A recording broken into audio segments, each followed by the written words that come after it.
All right, welcome. Let's talk Broncos. I saw the message come through where Hammer had two messages prepared and whether or not we were late to the show. So, Hammer Sports, give it Mhm. to me. I believe we were under the 2.5 minutes. What's your message here to Let's Talk Broncos? Anyways, I'm Brie Maestas. That's Joey Richards. Zach Seegers just didn't want to join the program. So it's okay. And we'll go ahead and handle this how we You always will, do. to all the Zach Seeger stands in the chat, there's a lot of you. And let me tell you right now, I can't stand you people. Um, he Zach will be here shortly. Zachaniacs, wait, what do Maniacs, Zachanax? I don't know. I hate it. I don't love it. He really does have an Um army. It's crazy. he does, and he has well surpassed me in the followers realm. So if you want to help me out over there, Brie Maestas 303 on Twitter, LTB_Joey, Zach underscore Seegers. We're kidding. Don't sign off. Don't log off. Don't go anywhere. Zach Seegers will be here in a little bit. He'll be here to join us as we talk Broncos. You know, he sets up the broadcast. He does all that stuff. And then he forgets we're going live at 5:30. Hate to see it. Paul is booing you, which I don't know if that's because he is a Zach. He might be Zach Army. I don't know. We Zach might need to come up Army. with the name for his fans. Zach stands. Zach Well, I'll figure it out. stands, but spelt with a Z. I don't know. I'm not having a good time with this. This isn't how I wanted. This isn't how I wanted to start the show. Cody Daly, good to see you. Paul's in here. LTB Muse is obviously in Cody. here. Shouts out, getting some hilarious video clips for us and throwing them out onto the Twitter sphere. We greatly appreciate all of your support. Hey, Jamie Weisner, what's up with you? The Seglots, awesome. Hammer Sports, I love it. That's pretty good. If you have an idea for a nickname for Zach Seegers, go ahead, drop it in the chat or the comments if you're not watching us live, which why wouldn't you? Set your notifications. Mondays at 5:30, Wednesdays at 6 p.m. We're trying to contend with Monday Night Football, but then we forgot that they're doing double headers now, so it doesn't really matter. Joey, we got to react to the game from Sunday, but first, how are you? I'm doing good. Yesterday was a kind of a rough watch. I would feel bad for anybody that wasn't a Broncos or Jets fan having to watch that. Terrible from just an average viewer's perception. But for me, hey, a win's a win. I'm happy about it. I'm happy to be here at watching a 500 ball club right now. It's good to see the Broncos go out there, be 2-2, even if it wasn't in the prettiest fashion, right? They got the W. I have a lot of stock ups for today. I'm excited for the show. I am too. Sean Rundgren says Zach fans are all muted. Not gonna lie. Paul also said, "Hello, friends. I'm just assuming Zach is muted."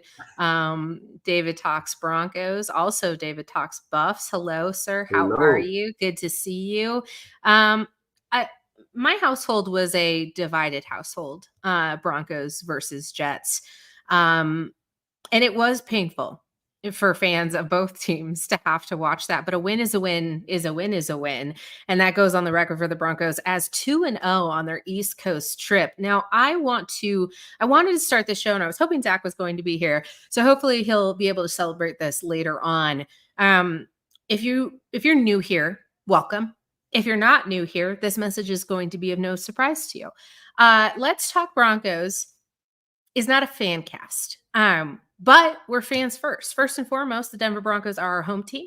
They're the team that we grew up watching, and they're the team that we religiously watch, whether they're playing well or they're playing terribly. So when you come and you tune in to any of the Let's Talk Broncos programs, including us as a trio here on LTV Monday and Wednesdays, whether it's altitude adjustment on Tuesdays, full field read here later on this week, whatever program you're tuning into on this network, you're getting a spectrum and a bevy of opinions and analysis and fandom. If I go fan mode, I tell you, I'm putting my fan cap on and I'm going to speak to you as a fan. And I've always prefaced with not controlling the way other individuals fan.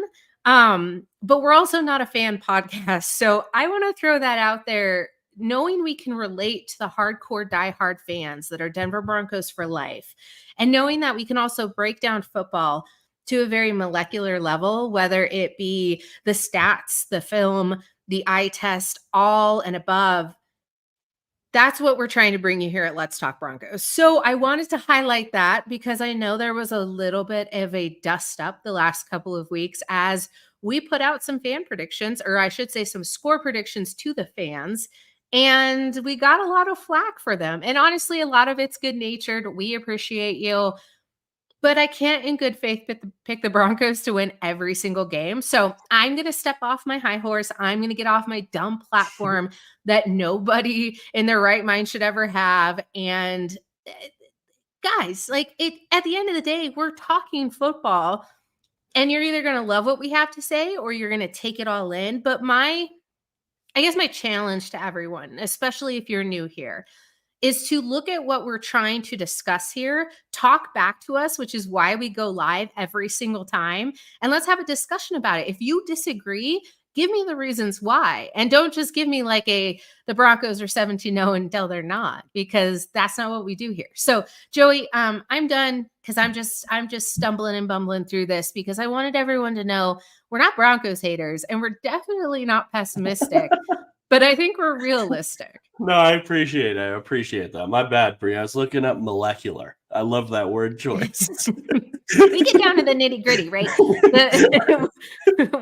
We're like doing nuclear fission over here trying to break down these Broncos because no, if you would have told me the Broncos beat the Buccaneers convincingly and then went on to eke out a win against the Jets, I'd be like, whoa, that's crazy. I don't believe you. So yeah, I like the idea that I speak at like a molecular level. I like it. I don't know what I'm saying, but I like it. No, I completely agree with what you're saying. It's I enjoy just coming on here and being real about the sports. I don't want to lie to you guys either. So it's just fun. I like doing it. And this isn't necessarily a fan podcast. It's just us talking Broncos in the way we want to. So yeah. D-Bronx says, Joey, you're more granular, to be honest. So I like that word too.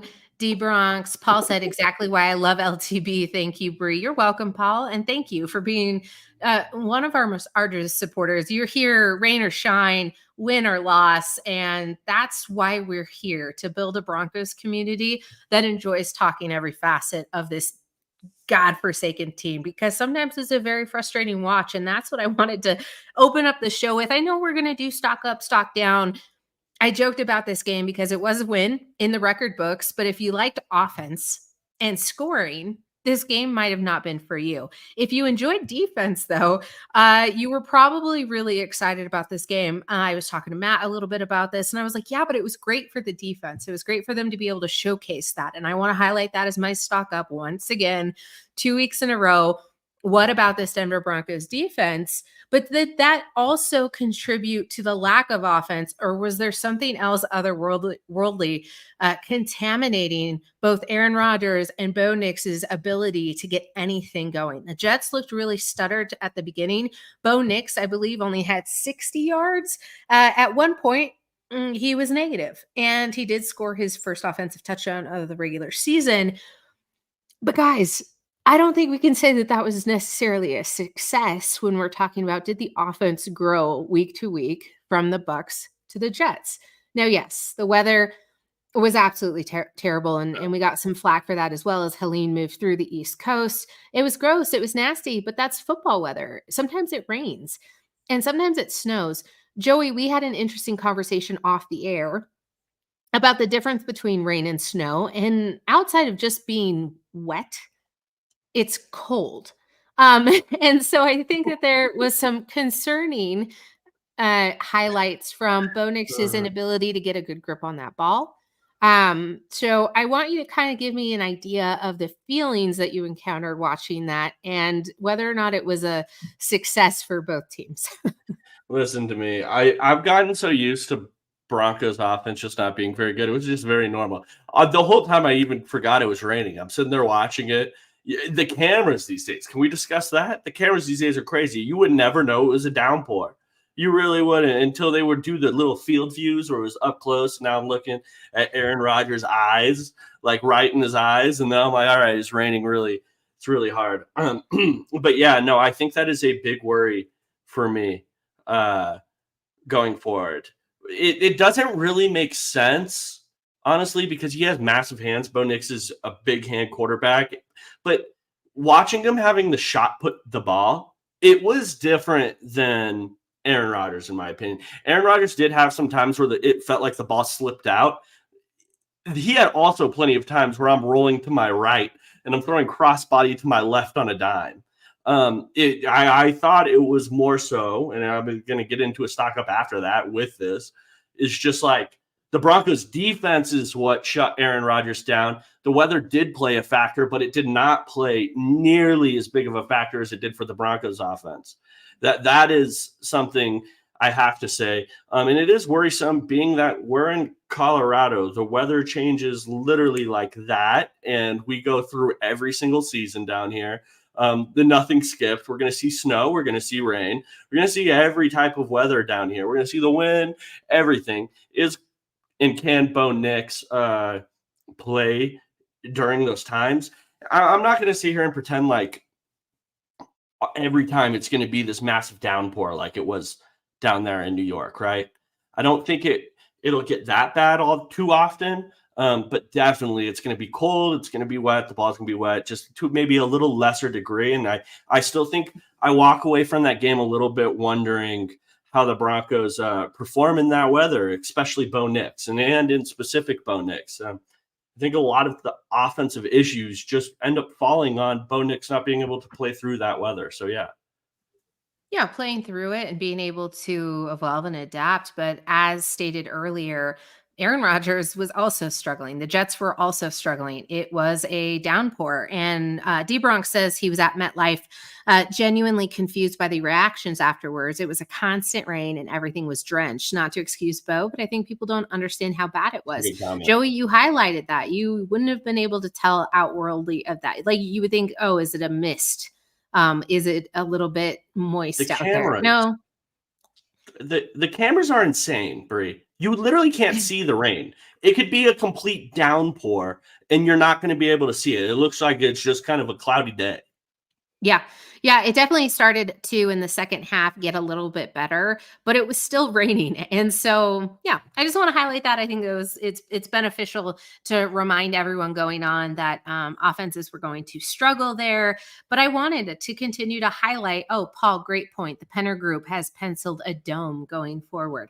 I think a retractable roof is a smart move for any organization. The fact that MetLife wasn't made into a retractable roof is a weird thing considering the amount of Super Bowls you could host, and why not in Denver? So I'm a big naysayer about moving the stadium and about doing a complete rebuild. But if I get a retractable roof, I don't know, I might change my mind. I do not love being in the rain or being out in the snow. I do it. I'm just really mad about it the entire time. Zach Seegers would be out here saying, go do a snow angel, probably calling me soft. I don't know. I try to pay him very little money. Samuel Castro, what is up? Yeah. All right. Yeah, no, I think Zach would absolutely be doing that, Brie, and I don't think you're soft. The Broncos should build a dome. I'm all for dome. I want dome. I want our quarterback to be in the best situation possible. And then also I don't want to sit there during the whole game in the snow. So yes, dome, I am in agreement. All right. A dome is and where you're going to hate it. It all sounds great. You're a season ticket holder. It sounds great until the season ticket prices. Oh, they do anyways. Like this year was like, I think 15 or 18%, and they've gone steadily up. I've had them now for 9 years and they just keep going up. And it's like, I get it, but what is happening? Carter says, I want Super Bowls, but they're lowercase. So not sure if he's talking about NFL Super Bowls or what, but I what's a Super Bowl here in Denver is what he's trying to say. Oh, okay. All right. Well, that makes sense. I think we all do. A Denver Super Bowl in Denver. Make it happen. I was going down a different track here, and then I got distracted because people are walking their doors outside of my front door, or their dogs outside of my front door. So defense, I wanted to highlight sacks. So my bold prediction didn't hit. It was under 410 yards offensively for both quarterbacks for passing yards, which that did. But I thought Bo Nix would get sacked. Newsflash, Broncos country, he didn't. And that's a fantastic stat here for the Broncos offensive line. But Aaron Rodgers was sacked 5 separate times, and one of them busted him up pretty good. It looks like he walked away with a little bit of a leg injury. I got to say, that was exciting. I think it was just really also beneficial for me in a biased way as well, because I'm not a big fan of Aaron Rodgers. So watching him have to eat turf is that fan cap, everybody, fan cap. That it was a nice thing to see, but I knew that was going to be a struggle for Aaron Rodgers, especially with this defense. Zach Allen continues to be a beast out there. Like it's improvement week after week, and I didn't think he could get better than he already is, but he's getting national recognition. And Jonathan Cooper is like a second away almost every single time. He's absolutely hunting. So I think I would highlight your comment, but your username is it goes it affects my HR abilities in order to do so. So shouts out DBOH. He probably is. Joey. Oh my God. Give me your emphasis on the Denver Broncos, front seven. Give me a little bit there, and then sacks. No, absolutely. Like I think this defensive line in particular, I had at the beginning of the year, I thought the Broncos defensive line would look a lot better. I didn't know about the secondary, and we'll get to that in a few, but their defensive line and the way they get out for the passer has been terrific. It's been really good, even without Barrett Browning, right? It was Nick Bonito, Jonathan Cooper. Jonathan Cooper, every single year he's been a pro, and this needs to be highlighted. Everyone always thinks players develop kind of on that Madden scale where, hey, we're going to get up to +2 overall every year until I am 29, and then it's going to no longer be that anymore. For Jonathan Cooper, it's damn near been that. It's been like he has just consistently gotten better every single season until now, where I'm looking at him like, hey, the Broncos really have something here. He was always, it felt like last season for sure, he was the Broncos' most consistent edge in that he could defend the run and get after the passer a little. He wasn't a one-trick pony like so many of the Broncos edge rushers. This year, though, he's taken a different level in his pass rush. I'm looking at him as a guy that's really going to get paid this offseason. I hope the Broncos pay him this offseason, and then also he's going to deserve it. This is a 7th-round pick from Ohio State, and just when you see somebody on this upward trajectory, I don't think you stop now. I don't think this is just a contract year. Hey, I'm going all out because my contract year thing. No, we've seen him get better every single year, and this is just another step in that. Eases me in that way, and I'm looking forward to paying Jonathan Cooper at the end of this year. Honestly, this is a long-term Bronco, in my opinion.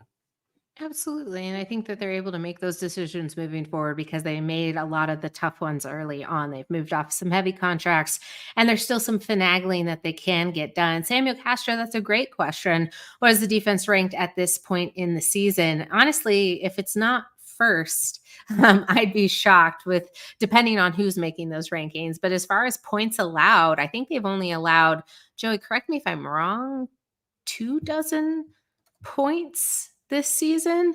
Joey's going to look that up, and he's going to fill in for Zach the Stat Man. I don't have that presently in front of me because I was actually reading Hammer's injury Brewers for injuries confirmed. Hammer, funny story. In 2008, I was rooting for a little-known quarterback, Brett Favre, to go down, and that was the same day in which Brady exploded his ACL. So never again would I ever I've learned my lesson. I think I was, I don't know, in 2008, maybe 19 years old. And I always think about it as like the world idyllic karma that got me that day. So yeah, Joey, any idea where the defense is? Yeah. No, I don't know how Zach does that so fast, guys. I'm not even going to try to do all of that. Awesome. We need Zach in here. I'm just realizing how important his looking up of stats is on the fly. I'm not doing all of it right now. I can't do it. I'm busy. I'm doing things. I'm talking. I'm doing way too much at once. I can't do it. Stock up Justin Stranad, in my opinion. This is like really what Brie and I are doing right now. We're doing stock ups. We're going around. Hey, the defense was really good, but taking different angles at it. Justin Stranad is another one of my angles. Inside linebacker taking over for Alex Singleton, who is going to miss this year. So this is a big deal that he played good this last week. He caught a lot of slander for me in this podcast in the past, so I have to apologize. I'll be honest. He was my walking example of, hey, don't believe the training camp hype for like 2 years now. Remember Justin Stranad year? So he's kind of shutting that up. I hope this continues. To Zach's point last time, maybe Alex Singleton was a little easier to replace than I initially thought. I just didn't think they had a guy on this roster that could. Justin Stranad stepped right in. I know what he can do as a pass coverage linebacker. Really, it felt like early in his career, he was more of a box safety type of guy. But this year, he's come in and actually played the linebacker position. I'm seeing him shoot gaps. I'm seeing him get tackles for losses. I'm seeing him play the run. Like this is a big development for him, and just my thought process around what they have here in Justin Stranad. So that was really exciting to see, and I think that's a big reason why the Broncos played good too. Along with, I think, their secondary, and as we mentioned before, their secondary, and as I mentioned before, their front five there, it makes it a lot easier on that position, if I'm being honest. Yeah, absolutely. Samuel Castro said if Brie was a defensive coordinator, our defense would be scary. It would be scary in terms of every single time I possibly could, I would just blitz. Or I would legitimately send everyone, and it would cause severe holes. That's Joseph. But I'm always like, drum it up. You want to. Why don't you get riskier? And Matt's always like, no, why would you do? No, don't. That's not a thing. And I'm like, but it could be. It's always interesting to see like the likes of Nick Benito and Justin Stranad out there in an end zone on like a 20-yard passing play where you're like, how'd you get out there? Like the versatility there on the defense has been so exciting. And Joey, when you say a little bit of slack, I want you to be really honest with how much you have been griping about Justin Stranad. And that I don't love the idea though that Alex Singleton was easily replaced. I think there's a little bit of a difference of a skill set there, but Justin Stranad was everywhere on the field on Sunday. And so it's important to highlight that as well. Give that man his flowers. I love all the feedback in the chat. If you're watching over on Twitter, jump on over to YouTube. We love the interaction. We love to be able to talk to everybody. And who knows, we might answer your question or your gripe. Yeah, Joey, different viewpoints and lenses on that game. I think I love that you highlighted that. Anything else you wanted to stock up from Sunday's game? Listen, Zach's going to get here and he's going to be like, I have stock up, stock downs, and we're going to be closing out the show. And I just want you to stay you got to stay strong with me and be like, I'm sorry, man. Like we're past that point. Joey, I was about to say, you snooze, you lose, buddy. It is what it is. All of that other stuff. He said he was going to be here in a few. I have something to do real quick. No, we're moving on. We're moving on. I got one more stock down. If Zach enters by the end of this, he can come and give his. Anyways, but I've already gone through like 4. So the other stock up is Riley Moss, another guy I was wrong about. I don't feel like analysts do that enough, so I'm just trying to do it. I'm just saying what I was wrong about. Riley Moss, I was worried about this offseason. Boundary corner, wasn't confident. And I think for okay reason. Like he didn't really play last year, despite the Broncos needing another boundary corner a lot of times. Riley Moss being available, he did miss training camp and missed part of the beginning of the season, but was available towards the end, and the Broncos just kind of refused to play him. So, and then coming in this offseason, I didn't go to every training camp, but when I did see him, I Mhm. don't know. Maybe it's the Broncos training facility. It felt like he was on the ground a lot more than what I wanted to see. Yeah. Fast forward now. Man, is he a really good man coverage cornerback? And that was my main concern with him. Like, I didn't know if he was going to be sticky or quick twitch enough to be able to play in man coverage. He makes up with that with his physicality, and then he is just a lot more twitchy and quick twitch than than I thought he would be. Um, he's been awesome. He really has. He did have 2 PIs yesterday, which really drive down his stats in a lot of ways. Hey, I watched him though, and I could tell this guy. This may not have been just the best overall game. The fact that he did get those PIs, but he's a damn good cornerback. That's one thing I can say, at least through where we are through the season right now, and it's massive for the Broncos. Like, we're looking for any advantage right now, being kind of with that Russell Wilson contract still in our lap. Obviously, that's different going into next offseason, and the offseason after that is completely gone. But we're still looking for every advantage we can get. Having the number one cornerback in all of the NFL paired with a really damn good cornerback that's on a rookie contract for not just this season, but the 2 seasons after that, big deal. That's a big deal, and that's an advantage for this Broncos team, especially when you have a defensive coordinator running as much man coverage as Vance Joseph wants to run. This is awesome. It's freeing up Justin Strnad, Cody Barton. The defensive line has the much improved defensive line now has that much more time to get after the passer. This is an awesome development for the Broncos. And I really do think this is a big, big reason this defense is overperforming our expectations to this point right now. And like a lot of that is just, hey, Riley Moss is a lot better than I thought. So, yeah. And it didn't take a 70-20 blowout to ignite that in this defense. And so, flowers to Vance Joseph and Riley Moss. I appreciate you being able to take that step and say, listen, outperforming what the expectations were is huge in this case, especially when there's so much talk about the roster being indebted to the idea that there's only one first round pick out there and the rest are a lot of undrafted free agents, not all of them. Riley Moss is not one of those, but there was a time where I was really high on the idea of Riley Moss being a contributor this season after injury and after kind of the inability to get a start. And now you're seeing that change direction after a bit of a rocky training camp. The questions were there, and I think they were rightfully there. It wasn't necessarily a doubt. It was we really don't know how this is going to pan out. So you can't buy that stock up because it's so volatile. And it's nice to see it's not that volatile. 29 tackles, catching up to the 31 for Alex Singleton. Riley Moss is going to take that over there for the Broncos, leading the pack for the defense.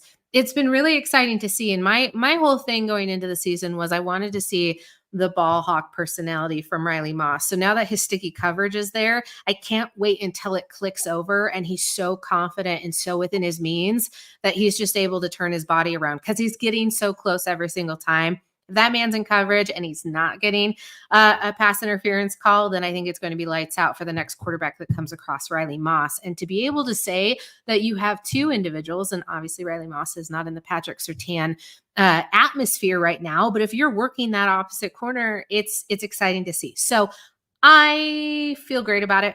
I feel great about this stock up. It's the defense all the way up, Vance Joseph included, which means we can try to stock down. I think a lot of what this game needs to be measured on, and 10-9, regardless of the weather, is probably not going to cut it moving forward. And I do want to highlight that Bo Nix first passing touchdown is huge. It gets it out of the way. It's almost like getting tackled again after injury, not to the same scope, but it's like you got to shake that off. So it's no longer the narrative that people are talking about and bothering you about post game and pre-game and talking about all week of whether or not you could throw a touchdown, and it's gone. It's done. So the stock down though is the offense. And I'm worried a little bit about continued game management, Joey. I think even to end the game, you were in the chat with all of us where we kind of asked why didn't they punt the ball? Or like why are certain decisions That's an interesting being combo. being made the way that they are? And so I want to know if that to you rings any bell of concern still, if that could contribute to closer games going in the other direction. Because obviously, Mr. Zerline, thank you for the game. But outside of that, it was a Broncos loss. Yeah, I think that's an interesting topic to bring up, Bree, and no one's really talking about it because the Broncos won. This is what happens with decisions like that. If the Broncos lost, that would be the main discussion this week is, hey, why did they kick that? So there's two ways to look at this. I was texting and I was even saying live to who I was around at the time. I was like, I would not be kicking this. I wouldn't. Me personally, I wouldn't.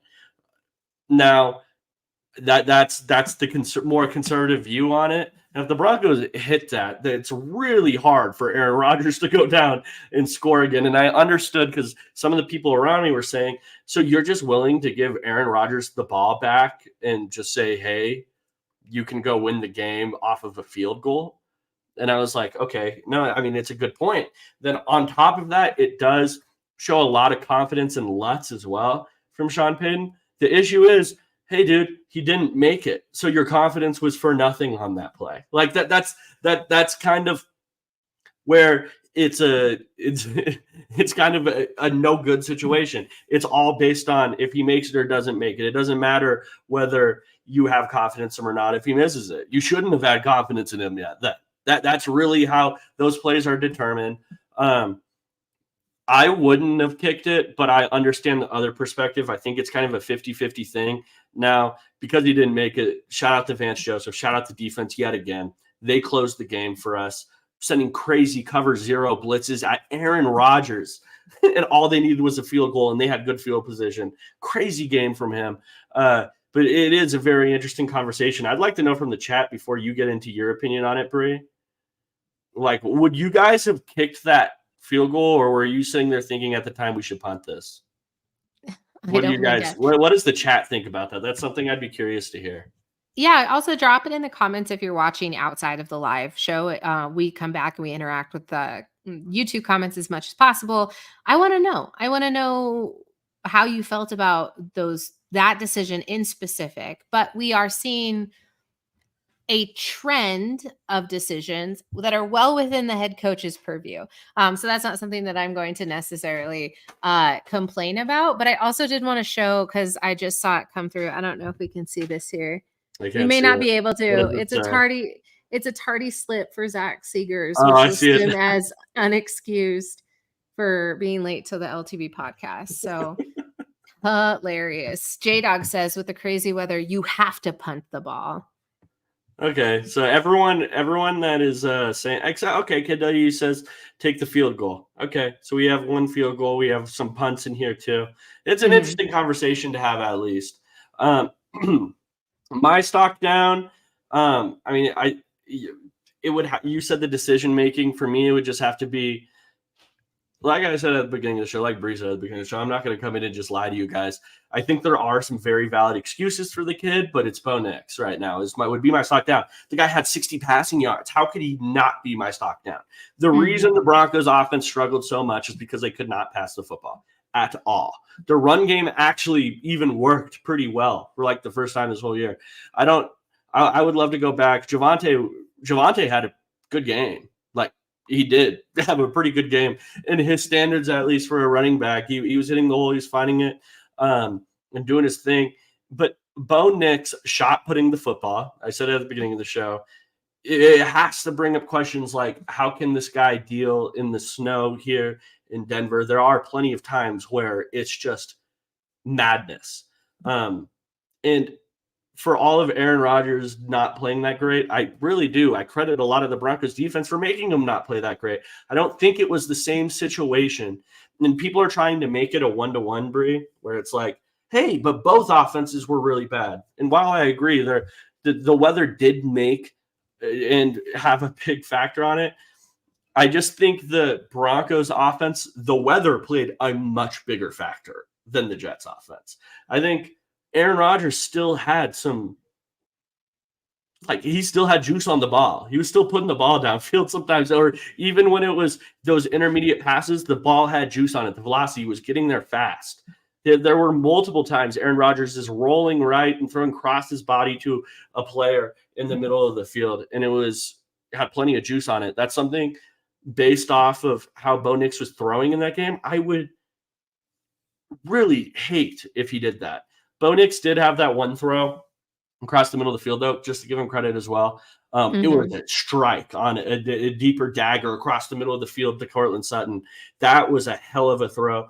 I wanted to see that. Even the PI on the play after that, the little Jordan Humphrey, was like, where is this? Where did this juice on the ball come from? I haven't seen this all game. So I do have to mention that, but I also do think it needs to be mentioned that it felt like the weather, to me, played a bigger factor on the Broncos offense than the Jets. And where I give credit is the Broncos defense just playing a really great game. Yeah, absolutely. And I think there was also some head scratchy moments for Aaron Rodgers where his receivers were not on the same page and were being pelted in the back of the head with the ball. So there was also something else at play that was maybe outside of the weather. But seeing Bo Nix shaking a little bit again, rookie, not bad. When we stock something down, we're not kicking it to the curb and saying we've gotten over it and it goes in the trash can. We're never to see it again. It just was one of the performances with 60 passing yards where you kind of have to throw your hand up and say, okay, what was the derivative here? But I also think a lot of that was weather related. You're fumbling around with a hand warmer where the strap is broken and the equipment manager has to run one out to you. And you also have never tried to wear a glove during a bad weather game. And that's not something you can try out during a game. So it's like, where is that preparation? Is this a learning opportunity? It's all things that you want to ask the question about. And no way in shape or form are we going to be able to speculate off of this game, given all the variables. But it does play a big piece of the puzzle moving forward for this regular season, because come the end of the NFL football season, when all is said and done, we'll have to reflect back and say, was it getting better, and were there concerns, and were the concerns valid? And I think that they're always valid. It's always interesting to bring up the plot holes in what's existing in front of us and try to poke more holes into it and say, well, maybe it was this, maybe it was the weather. And maybe when the Broncos return next Sunday to face the Raiders, it is a nice day, because I would love to have some nice fall football. And if it's rainy, then we'll see. Joey, I'd be remiss without mentioning, and this should have gone in the stock up portion. I thought Zach was going to be here. I thought Zach would mention it, but the running game, rush. We got to talk about rush yards. Compared to the Jets, who had 64 rushing yards, the Broncos had 126. I got to throw confetti for that one. Jaleel McLaughlin and Javonte Williams. Javonte Williams had some bursts there that, again, maybe weren't so full frontal in the vision portion of things, but he was able to careen through that Packers defense, which is kind of what you wanted to see. And it felt like you were watching the old days of new. I couldn't tell you right off the bat, because this is Zach's freaking job. Oh, okay. 4.8 yards per carry and 5.1 respectively. Jaleel McLaughlin just eking out Javonte Williams there. I'm gonna say 126 rushing yards is a move in the right direction. How about you? Absolutely. I thought that was a massive move in the right direction for the Broncos. I haven't gone down and watched like all 22 yet, but I will tonight. That's what I'm going to do tonight. But it did feel like Javonte was a little more decisive, and not just like reading the hole, because I don't even know if that was it. Whoa, we have Zach Seegers in the Whoa! Hey, better late than never. Oh my God! After what I just dealt with, I'm coming into this show so dang hot. Joey, finish. Zach Seegers, we have done stock ups, stock downs. The show is over, my man. I'm just kidding. We're talking about the run. You're allowed to give your stock up, stock down. But first of all, Joey needs to finish his. I feel like you're in a different spot. I thought you were in a different. Zach, when you came on earlier, I thought you were down in Westcliff, and you are home, and I'm confused. Tripping you out. I was in Westcliff for the recap, though. That might be it. I had a different backdrop just yesterday. Too much is going on right now for me. But I agree. Like, the run game here is huge. I think that is a dramatically positive development for the Denver Broncos. Bo Nix, I think we've seen, isn't going to be. It is a tribute to Nathaniel Hackett. But Bo Nix, like, he's a rookie quarterback. Even if this does, pan out and he has a really good rookie season, there's going to be ups and downs. And the Broncos need a run game to buoy the offense during those downs that are bound to happen. They didn't have that the first 3 weeks. After this week, I feel like it might be there. And I'm also fairly optimistic about it continuing into the Raiders game. Preseason, you looked at Max Crosby and Christian Wilkins and thought this projected to be one of the better run defenses in the league. They're worse in terms of rushing EPA per play than the New York Jets, who are a fairly bad run defense. So the Broncos here have a little pocket in their schedule before it gets trickier with the Chargers, where they can kind of maybe get some run game momentum going. There you go. Zach, what is we already went through stock ups. We literally talked about it. Felt while we were waiting for you, Zach, I do have to make you feel bad because this is me. It's valid. I'm annoyed. We went through almost every single player on defense trying to get that going. So do you have a stock down? And Brian already gave us some stock downs too. But I do have a stock down. I will say really quick though, I agree on the defense. Dang near everyone's a stock up. That was incredible. I've been writing my stock up, stock down recap, and my section on Vance Joseph in the defense is going to be dang near 1,500 words. Yeah. Stock down though, something that I thought was a little disappointing. I mean, obviously there's the Beatty injury. How about Marvin Mims Jr. as I'm scrambling for a name right quick. I could also, bang my Will Lutz narrative drum a bit. Joey, looking big right there on my he can't hit 50+ yarders take. That was not a take, but continue. It absolutely was. Tardy slip. I'll have detention for sure. I'm in trouble. 20 push-ups victory lap. I'll do that. Post show, but first, Marvin Mims, he ran this is stat per our own Liam Hammer, he ran one route in this game. We're now at the point where Troy Franklin has run more routes than him on this season, and Marvin Mims has been active for all 4 games while Franklin was only active for 3. So Mims is just, I think, very clearly buried in this depth chart. I think it's clear the coaching staff has very little faith in him. I don't think it's impossible for him to rebound from this, but I think it probably won't happen this year. I think, we're probably waiting until 2025 at the earliest for, the Marvin Mims breakout. And that doesn't line up at all with what people were hoping to see happen here. And if, people are clamoring for maybe a hypothetical Amari Cooper trade or something like that. If something like that were to happen, Marvin Mims only gets buried deeper in this group. Can I give a take here? Because I think we all kind of put this very simply as this is a route running issue and that's all it is. I think that this is probably even deeper than that. I don't know what the reason totally is, but I don't think that this is just fully a performance issue. I do have to say that Marvin Mims has been overthrown on a deep ball, I think twice this last year. We've seen him catch a drag that went for our only the yak yards of the year. It felt I feel like Marvin Mims hasn't played terrible when I've seen him in. I didn't see him just it wasn't like every time Marvin Mims is out there, someone's blanketing him. No, there were times he was open downfield and Bo Nix overthrew him. There were twice this year that has happened. I just think that this is a little more than that, because for how much Troy Franklin is getting time,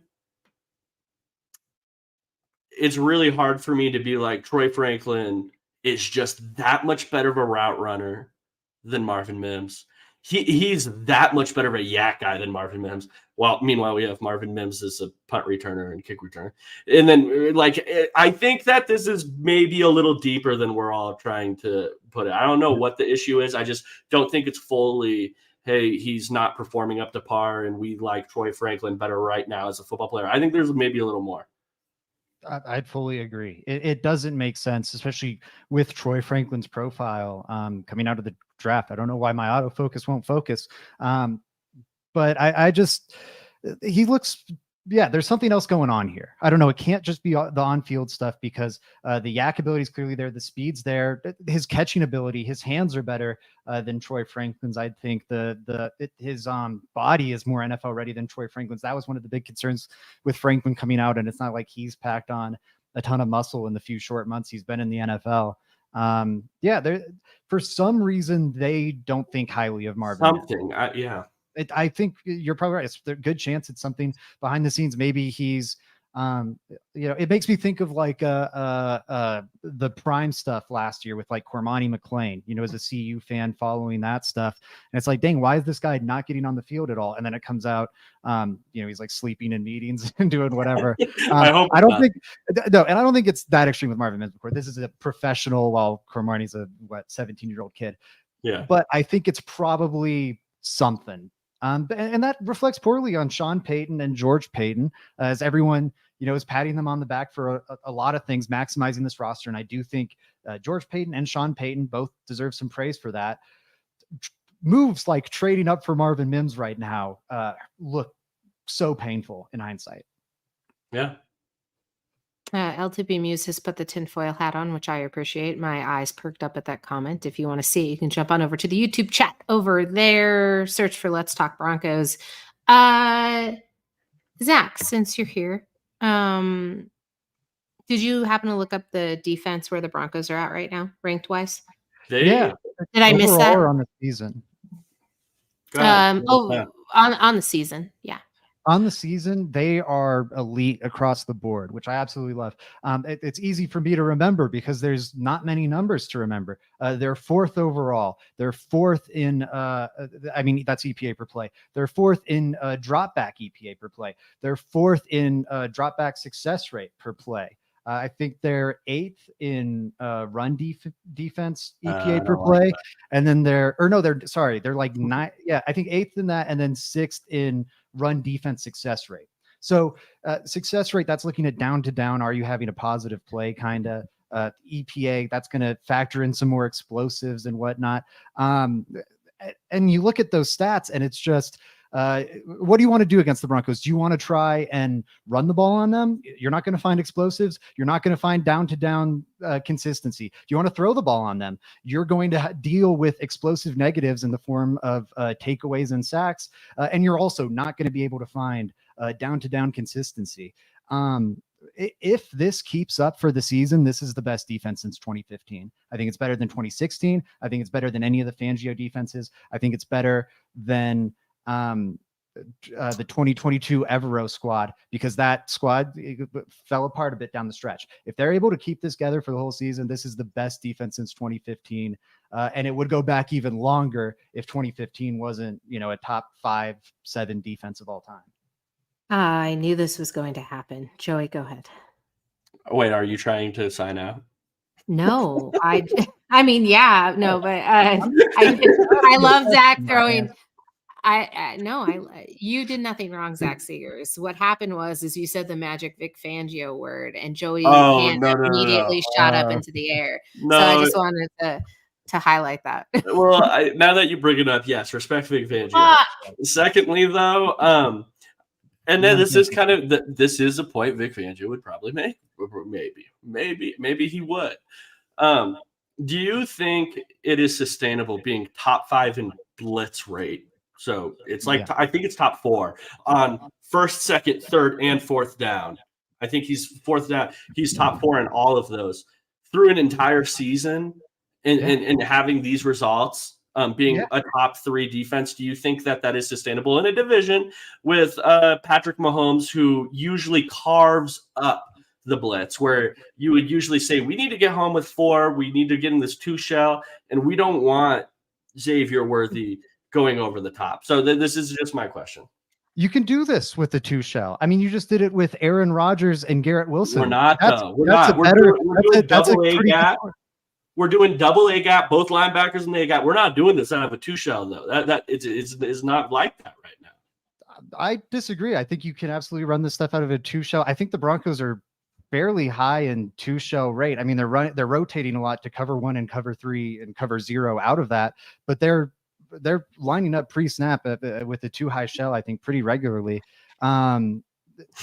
now Vance Joseph is sorry. I think he's just killing it. And I absolutely do think this is sustainable. Look at last year's Browns defense with Jim Schwartz blitzing like crazy, maybe the best defense in the league. And they did it with the MVP in their division. As to the Patrick Mahomes point, the Ravens, they didn't have to play Lamar Jackson, obviously, but they still had a pretty tough defensive schedule. And they blitzed at a very high rate. And they were one of the 2 top defenses in the league, the other being the Cleveland Browns. I think last year's most overperforming defense, I think of Minnesota Vikings and Brian Flores, right? And the amount of talent they had and what he got out of them. And that was sustained over a whole season, even more than a whole season, because it's carrying into this season. And we're seeing it be even better now that he's upgraded the talent to run that system some. It's maybe the best defense in the NFL right now. And he's blitzing at the second highest rate, right up there with Vance Joseph. So why not? Why wouldn't it be sustainable, especially when the Denver Broncos are top 3 in pressure rate when only rushing 4? They can create pressure however they want. I love that. I mean, if the Broncos can get home just rushing 4 consistently, that would be amazing as well, especially versus Patrick Mahomes. And then secondly, I'm specifically referring to these 3rd and long situations, and I'm specifically referring to what the Broncos have done up until this point in those situations. That's what I want to clear. I'm not saying that you can't blitz out of a too high shell. That's not what I'm saying. I'm saying the Broncos on 3rd and longs, they have both middle linebackers in that A gap a lot. And that's what we're doing. Cover 0. They know we're doing cover 0. We might drop out of a cover 0 look, but that's what we're looking like. A lot of the time for this Vance Joseph defense so far through this year. That's what I meant by that. It wasn't that you can't blitz out. But also with the corners playing the way they are, like if that regresses, then it's going to be a lot tougher. But as long as they're playing like this, I don't think they'll have a problem with it. Bree, I know, is annoyed by all the Vic Fangio stuff that comes up on this show fairly regularly. So I feel out of love for Bree, I'll share with you a really ugly Vic Fangio stat. Vic Fangio this year has a worse EPA. So he's the Eagles defensive coordinator. Vic Fangio's Philadelphia Eagles defense has a worse EPA per drive this year than Matt Patricia's Eagles defense had last year. So there's a little. I didn't even know Matt Patricia. Anyways, tell that to Todd McShay. Someone let Todd McShay that's the situation of the two show, the creator of the two show, not the creator, but the one that popularized. Mel Kiper. Yeah, or who does I say? Todd McShay. They're interchangeable. The same dude, bro. Like, yeah, tell both of them. I don't even care. But yeah, someone let him know. I don't think that's interchange. Well, whatever. You're hilarious. Thank you for that stat. It made me happy, especially after I thought Joey was going to go into a soliloquy as to why he misses Vic Fangio. Listen, everybody apologize to Vance Joseph. Do your nightly prayer circle and give him his props. He deserves it. Also, this defense is incredibly entertaining. So whether or not it's sustainable, right now it's a hell of a show, and I'm enjoying it. Now, if the offense can get up and rolling, I'd love to see it happen. Maybe scoring 2 touchdowns in a game. That would be something. This has been Let's Talk Broncos, where we are molecular, granular, and we're all across the spectrum for your fandom, analysis, and objectiveness. So thanks for tuning in. We appreciate you. We're going to get Zach off the screen quickly before he has an opportunity to mute himself tonight. Y'all have been great. Thanks for tuning in, and we will see you next time. Go Broncos.